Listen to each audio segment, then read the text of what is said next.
another episode of JRCTv. Today we are focused on freedom and fulfillment. How do you get paid to do what you love? How do you travel, adventure the world, do whatever it is that you're passionate about, and find a way to do it consistently and well enough so that you get compensated for it, to have the freedom to be, do, go, and experience in all that you dream about. In saying that, we have a very good friend of mine, someone who literally saved my butt back in the day and still continues to save my butt over time when it comes to online, who's joining us. I'll give you a brief history of how we met. Back in the day when I started my business, I did not know anything about web design. The furthest extent I had understood was how to put up a flat web page. I didn't know how to make a banner that goes across the top, so I wrote the word welcome in black and white. I put a black and white photo of myself because I didn't know how to change it into color. And then I wrote a mini bio and it said, coaching, sign up. That was the whole website. And my good friend Marc, who's joining us today, found my website. I'm sure he cringed and probably just hurt his eyes thinking about how horrible it was. But he was the first person that had a big enough heart to reach out and let me know, dude, your website is horrible. You need my help. And he wasn't trying to pitch me some huge package or tell me the 5 billion things I needed. He succinctly summed up some very specific ways I could fine-tune what I had to make it really usable, to expand the reach and expand my goal, which was to help as many human people as possible. What's neat is he's now summarized and compacted all that knowledge and information to very usable, simple tips anyone, including you listening, can use to magnify your reach, to magnify your growth, whether it's business, making a difference, having fun, or just wanting to get a bigger community online. He can show you exactly how to do it, and that's what he's here to share with us today, how to humanize the SEO process, but also how to grow your reach and expand your audience online to reach even more people with your message. So please give me a big warm welcome. I'm sure you're all standing up and cheering and applauding for my good friend Marc. Hey, Jairek, how's it going? Good. Thank you so much for joining us. Hey, I'm really excited for you to share a handful of tips for people to help them humanize SEO. And first, would you mind explaining what that means for people? Sure. Well, first you got to understand the problem. We can't fix a problem without understanding what it is. And traditional SEO, as it's currently known, is a numbers game. It's all about me. You know, me. What I need traffic, and I'm going to find keywords that are going to give me the most amount of traffic, least amount of competition, which means it's the least effort that I can put in for that traffic. And it's really just a matter of throwing as much spaghetti at the wall as you can with the hopes that something will stick. And as Google has continued to grow up, they're constantly updating their algorithm, and they're plugging all these holes in the boat that people are finding. It used to be writing really easy articles, and posting articles all over the internet was the secret. Then it became link building is the secret, and now everybody keeps getting penalized for all these things because they're trying to trick the system. And the reason they're trying to trick the system is because they're constantly trying to appease Google, and so we're forever trying to give Google exactly what Google wants at the expense of what our visitors need. And so that's really the trick with search engine optimization, or what I kind of coined search engine humanization, where instead of making it about numbers, instead of making it about keywords, we make it about human beings. We're not putting a number towards how many visitors, and it doesn't matter how many visitors. We're looking for the right visitors. We're not doing keyword research to find out what the most traffic keywords are. We're doing people research. Who is our ideal client? What would that mean to us if we can connect with all the people that we know we can help, as opposed to let's just try to get everybody to our site and try to sell somebody something. Instead of writing SEO-friendly sales copy, which is trying to convert and trying to turn these visitors into customers, what if we were just to answer their questions, give them value, give away as much as we possibly can, to the point where we're the Wikipedia of our industry? And what would that mean to our site? What would that mean to the people visiting our site? Well, they would share more. They would pass your stuff around on social media. They would respond to your blog. They would communicate. They would interact with you. They would come back. They would potentially buy from you. They'd see you as an expert in your industry. You'd be building connections. You'd be building a community instead of trying to sell, trying to drive people to your site.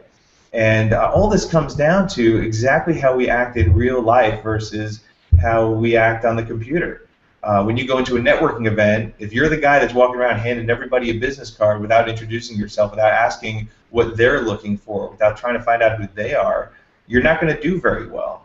And the same thing happens on the computer. The only difference is we don't really realize that there's somebody on the other end of that computer.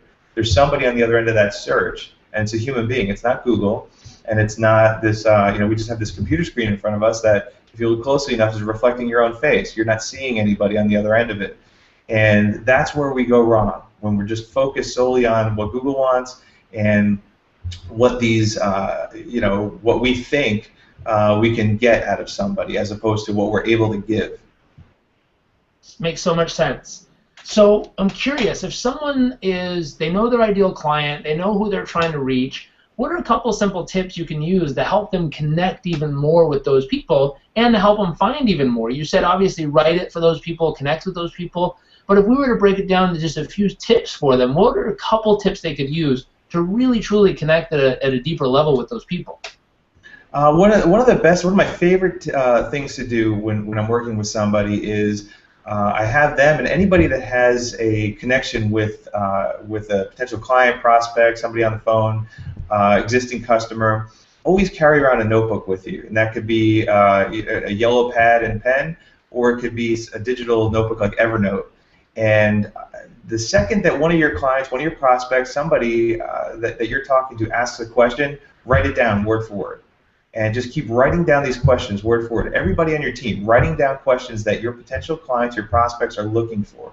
And then once you have a bunch of questions, start answering them, but not answering them in the sense of a yes or no question.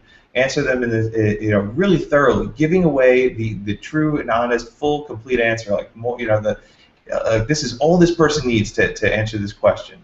And the reason is because before we buy something, we're going to research it. So if my roof is leaking, the first thing I'm going to do is do a search online to find out, how do I know if I have to replace my roof or if I can just patch it? How long does a roof usually last? How can I tell if it's deteriorating? And I'm going to ask a lot of questions.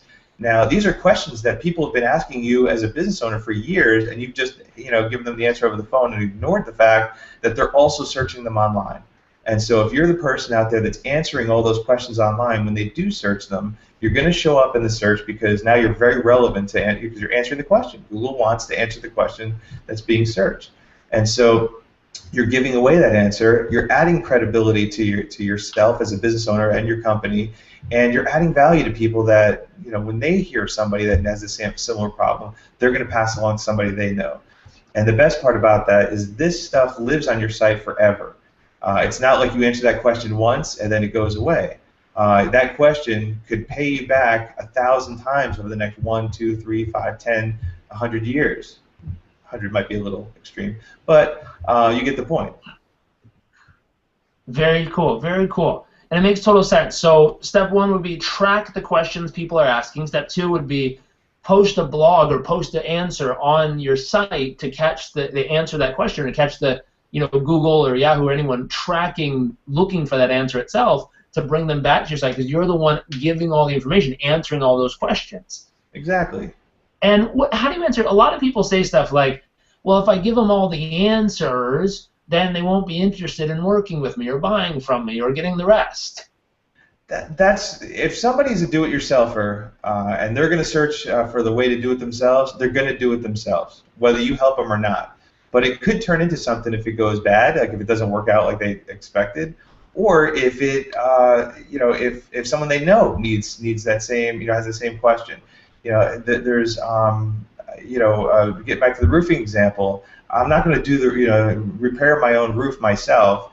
If we posted a blog post on a client's website about how to do roof washing, how to wash your roof, get all the mold and stuff off. And the client was a little concerned, like, we're teaching people our secret on how to do this. It's not really a secret. It's water, soap, and bleach, and But the thing is, how many people are going to want to climb on their roof? When you write this in a way, they're like, climb on the roof with a bucket of soapy water to soap up the roof, and pray to God that you don't fall off the roof. Nobody's going to do that. Most people are just not interested. But when they see that you know how to do it, and you're teaching how you're doing it, which also teaches your process and how to do it, they feel better than just saying somebody's going to wash your roof and they're not going to tell you how to do it. Makes total sense. You know, there's some things I've Googled in the past where it's like my garbage disposal stopped working and it sounded like a jam. I Googled it. A little guy who looked like the Mario Brothers had a video of how to unjam it. I watched it, and thanks to Mario, I was down there fixing it, and it worked. Right. There was another time where I tried it. It didn't work. And, you know, I called the guy because he was actually in San Diego. I called him. I'm like, hey, can you come fix this? And he's like, sure, be right over. Because it was the same guy who helped me the first time, I was willing to reach out to him because I trusted him because the first thing he shared with me worked. Right. So now, you know, if I can't do it myself, I'm certainly going to reach out to him.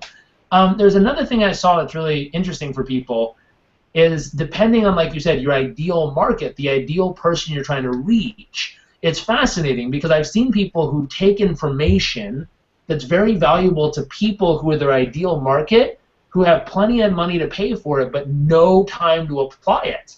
And their business booms because they teach them all the information. They say, here, have it. And then the people are so freaking busy, they look down, they're like, I love it. I wish I could do this, but I have no time. Here, will you do it for me? Right. And because they educated them so much, because they helped so much, they trusted them, they liked them, and they knew them at that point enough to ask them to do it for them because they know that they're very educated and knowledgeable on the topic because they trust you because you know all the answers. It's very cool. I've been teaching SEO seminars for anywhere from 5 to 7 years, something like that, and it's been a good lead generator for my company. And I never sell anything. I don't do the last 20 minutes, go to the back of the room and buy something, or if you sign up today, we'll give you 50% off. Like, nothing. I don't even, if you want to hire me, you have to come by and ask me as I'm packing up and leaving because I'm not there to sell. I'm there to educate. But over 2 hours or 3 hours worth of this information makes people's heads spin, and there are people in the room that just go, you know what, I'm glad I understand it better, but I know it's not something I can do. So can we sit down and talk? And I always walk away with several clients just by accident, not even trying to, but because I position myself as knowledgeable in the field, I'm giving away the information, and the people that are going to try it themselves, they're not going to hire me anyway if they're going to try it themselves.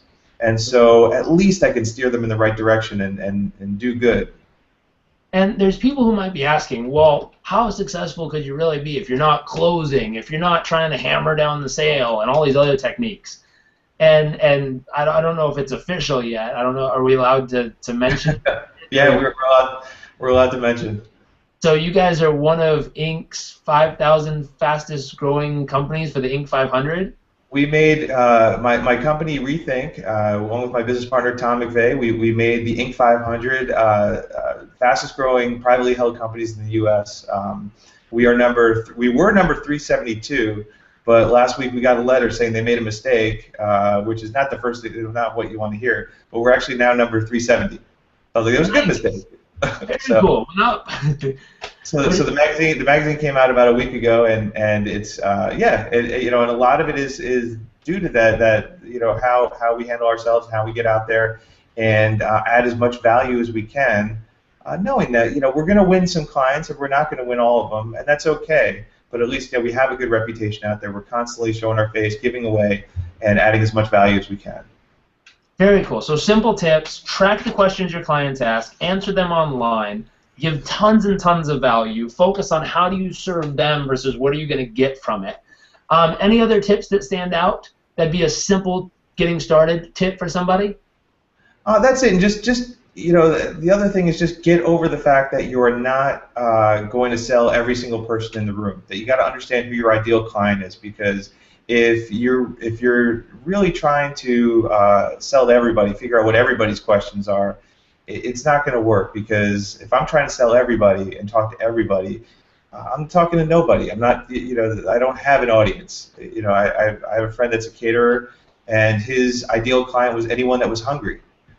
I know a lot of people that are hungry. It's not necessarily an ideal client of his. So when you have that approach, then you don't know who to talk to and what language to speak. So it's important that you really understand who your ideal client is, because once you know that, you can understand what their needs are. And if you understand what their needs are, you can create the value for them that's going to, you know, bring them closer to your community. Very cool. Very cool. So if you're watching this episode, we're going to do something special right now. If you're watching this, and this is the only clip you watch, on my blog below this, we're going to give away a free handout. And We're going to type up, a handful of questions based on what Marc shared so far. So tracking the questions, answering the questions, really serving your client. And we're going to throw in a bonus, something I created a while ago, which is how to identify your ideal client. There'll also be information there of how to get connected with Marc in case you want to work with him and his team. The second part of this episode, which